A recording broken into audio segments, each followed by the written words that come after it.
Nuestras elecciones dan forma a nuestras vidas. Primero, tomamos elecciones. Luego, nuestras elecciones nos dan forma. Esta frase tan profunda no la dijo un adulto, sino una niña. Esa niña judía que fue asesinada por los nazis. Se llamaba Ana Frank. Nuestra invitada es alguien a quien sus orígenes, su infancia y su herencia latina y judía han determinado su elección y su proceder en la vida, en su vida adulta. Es norteamericana, cubana y judía.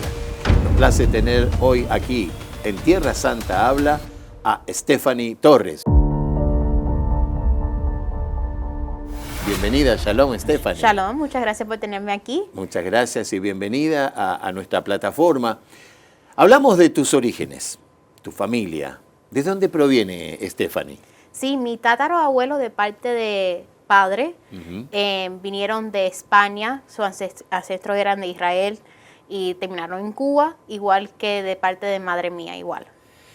Papá y mamá, sí, los dos. La misma historia, lo que creo que de la parte de mi madre, algunos terminaron en Portugal y después pudieron llegar a Cuba. Después de la Inquisición, sí, esto ocurrió en la triste historia de que muchos no llegaron a convertirse al judaísmo, como muchos sí, lamentablemente, pero esta parte de estos judíos llegaron a Cuba y a otros países del mundo. ¿Cómo fue tu experiencia como judía cubana o hija de cubanos? Bueno, te voy a decir que tener las dos aspectos fue muy difícil cuando pequeña, realmente, porque muchas de mis amistades aquí de hijos de cubanos de exilio no entendían mucho la parte del judaísmo, aunque sea que muchos sabían de la historia de cómo los judíos terminaron en Latinoamérica y en el Caribe también. Y fue una experiencia que realmente me moldeó a quien yo soy hoy. ¿Y qué conoces de la historia de los judíos específicamente en Cuba? Sí, particularmente sé que desafortunadamente la religión se perdió por 2 generaciones en mi familia, tan sencillo porque llegó el régimen castrista, pero también mis tatarabuelos tenían miedo de ser... de profesar la religión. Sí, profesar su religión realmente por el antisemitismo que había, que obviamente esto es un problema mundial, no es un problema exclusivo al Caribe. En Cuba se profundizó en aquella época. Se profundizó un poco más realmente porque éramos personas nuevas para ellos, no juzgándole ninguna parte, ¿no? En nuestras costumbres, nuestra cultura, reservar el Shabbat, era algo muy diferente. Eso por 2 generaciones desafortunadamente se perdió, y cuando mis padres se conocen aquí en Estados Unidos y se casan, eligen al judaísmo, y da la casualidad que no había por qué convertirse porque ya lo éramos, era un secreto que la familia tuvo, y realmente dijeron, mis abuelos me lo dijeron cuando pequeña, yo no sé por qué ustedes hicieron esto, ustedes de verdad son judíos, lo que nunca lo hemos hablado de nuestra familia. El apellido Torres suele venir de la tradición sefardí, sí, especial de España. Correcto. Stephanie, ¿cómo es la relación de los judíos latinos con Israel? ¿Qué opinas? Es una muy profunda, realmente. Si tú ves todos los apellidos en Latinoamérica, Pérez, García, todos apellidos sefardistas, y realmente regresamos al tema para atrás, que muchas de esas tradiciones se perdieron desafortunadamente al tema de antisemitismo, y también que en España, en Portugal y otros lugares tuvieron que cambiar su apellido. Por ejemplo, Torres era un apellido que tenía Z, y para poder sobrevivir en España tuvieron que cambiar a una S y que aceptaban. Como los Pérez. Los Pérez. Nosotros en Israel tuvimos un presidente, Salomón Pérez. Claro, Simón Pérez. Simón Pérez. Que en paz descanse. Sí. Y eso te enseña mucho de nuestra historia realmente a través de Latinoamérica, y la herencia hispana tiene mucho judaísmo adentro de ella. Hay muchas familias que tradicionalmente estaban relacionadas con el judaísmo, con estos apellidos, López, Rodríguez, Martínez, y perdieron justamente ese hilván porque se mezclaron las familias y se perdió el sefardismo que venía de aquella época. Sí. Stephanie, ¿cómo ven los valores de los Estados Unidos con respecto al pueblo judío? Bueno, sabemos que judíos llegaron aquí en los tiempos del presidente George Washington, e incluso George Washington escribió una carta en aquellos momentos defendiendo a los judíos, que los americanos, esencialmente los británicos en esos momentos, que aceptaran a los judíos. Y esa tradición, más que hoy, es más presente en el día de hoy, con no solamente lo que estamos viendo ocurrir en Israel, pero aquí mismo en Estados Unidos también hemos visto más no quiero decir una mano más fuerte, pero esa mano ha sido extendida mucho más que antes en el pasado. Ese lazo se mantiene, se fortifica, obviamente depende de los gobiernos que estén en la Casa Blanca, pero Claro. hoy está muy ligada y después del 7 de octubre este respaldo es incondicional. ¿Cuál fue el impacto del comunismo en tu familia cubana? Para hacer un paréntesis sobre el tema del judaísmo, pero esto es muy importante. Sí, lo es. Realmente es una historia triste, pero una historia que de verdad me dio mucha pasión a mí personal en el aspecto del tema de democracia y demás. Mi padre fue un prisionero político desde muy joven y a través sus edades y sus épocas él tuvo que realmente luchar por algo tan sencillo, el concepto de poder hablar y pensar independientemente. Libertad. Algo tan sencillo, ¿no? El concepto de libertad, y nunca lo dejó atrás hasta que desafortunadamente se puso en exilio. Ya que conoces el tema del comunismo a raíz de este impacto en tu familia, ¿qué opinas de los judíos de izquierda que viven en Israel? Bueno, creo que deben escuchar a sus hermanos que son sefardistas. Lo hemos vivido desafortunadamente, lo han vivido los judíos sefardistas cubanos, venezolanos y hasta en otros lugares en Latinoamérica. Lo estamos viendo con los judíos que ahora son colombianos, que le tienen mucho temor a Petro porque están viendo toda esa filosofía regresando para atrás. Mira, a escucharnos a nosotros los sefardistas que hemos pasado por esto desafortunadamente, deben pensar un poquito más. Sí, el judaísmo es una fe que crea comunidad, no queremos ayudar uno al otro. Normalmente eso es una costumbre muy normal de nosotros. Claro. Pero realmente al final del día, cuando esto se implementa a nivel de un estado, de una nación, vemos muchos fracasos e incluso el comunismo mata muchas más personas que guerra. Desafortunadamente hemos visto eso a través de la historia humana. Esa ideología indudablemente no prosperó y nunca va a prosperar.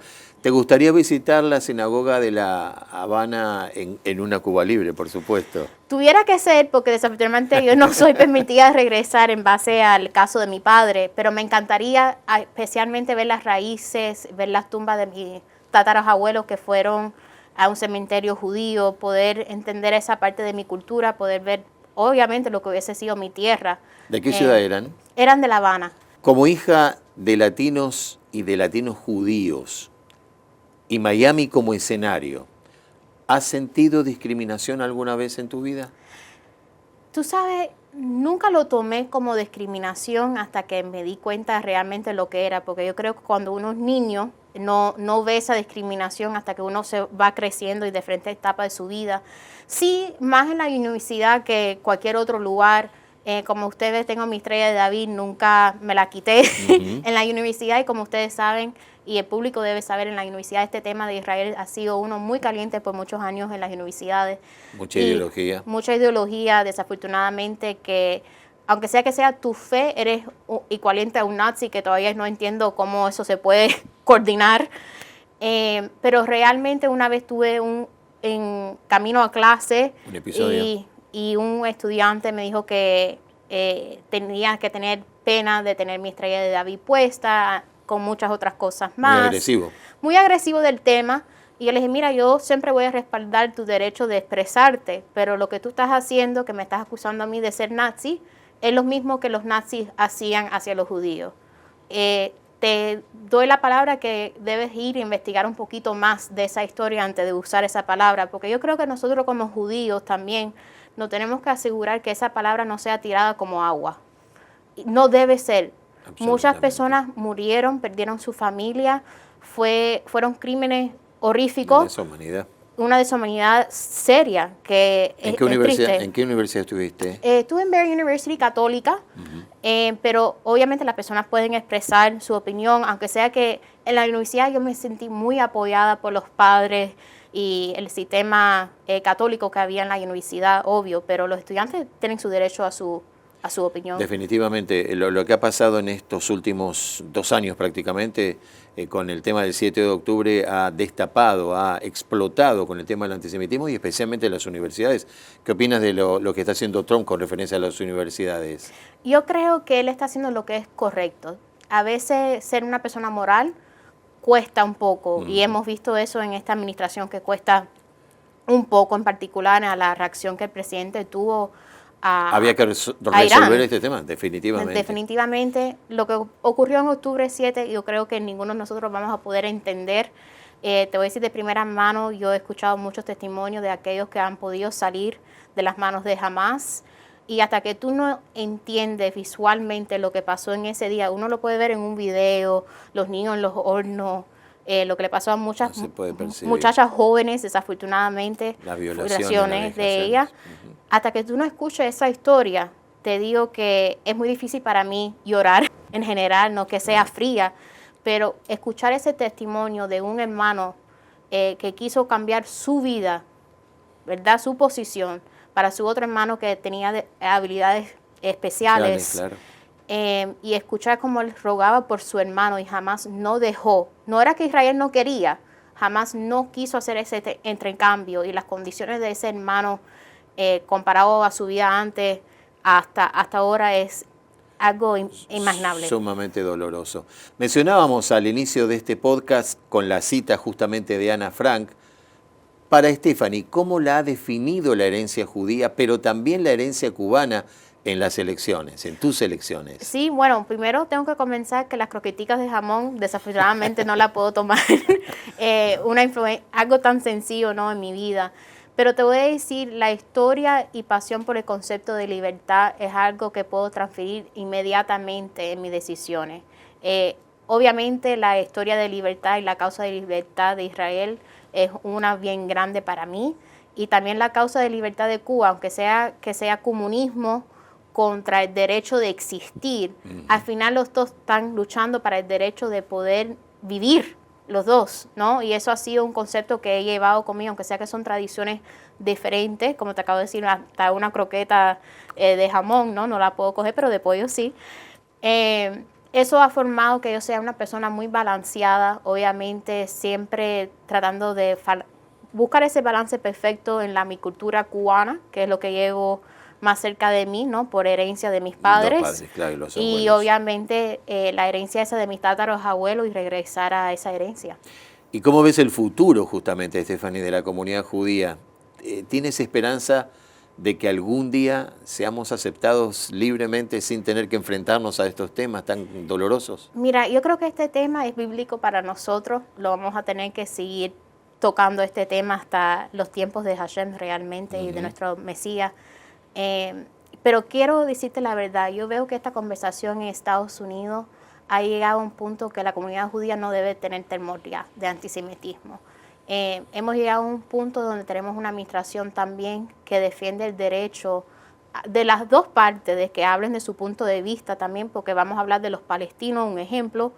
Ellos han recibido mucha ayuda de comida y demás, porque se sabe que hay una necesidad ahí, porque desafortunadamente jamás le ha quitado derecho de ayuda, de comida, de vivir, tranquila, de la persona. Pero esta administración realmente, a mí por lo menos, me ha dado esa confianza que no debo tener ningún tipo de temor, y creo que la conversación a nivel nacional también ha cambiado. Internacionalmente estábamos viendo que esta conversación estaba yendo a otro camino. Realmente ahora vemos que los líderes a nivel internacional no tienen miedo de respaldar a Israel. Entendiendo la importancia donde en estos momentos tenemos que contar con cristianos para la supervivencia del Estado de Israel, ¿qué piensas de este acercamiento, de este vínculo que es tan importante? Bueno, como todos sabemos la historia de Jesús, Jesús vivió como un judío. Realmente, nació, vivió y murió como judío. Nació, vivió, hizo toda la experiencia judía. Y realmente eso es lo que nos trae mucho con el mundo cristiano. Aunque sea que haya un punto de vista diferente de cómo actuar en la vida, muchas de nuestras tradiciones son literalmente iguales. Vivir con un propósito de Dios y vivir haciendo el bien. Eso es muy importante en judaísmo. Es la primera cosa que aprendemos en la sinagoga, es vivir tu propósito a través de haciendo el bien. Y todo basado en el Antiguo Testamento, que también influye muchísimo. Que obviamente el cristianismo se visita mucho para poder entender el Nuevo Testamento, ¿no? Y esa relación depende mucho de uno al otro. Realmente hemos visto a través de historia también, después que los judíos son atacados, normalmente los cristianos son también.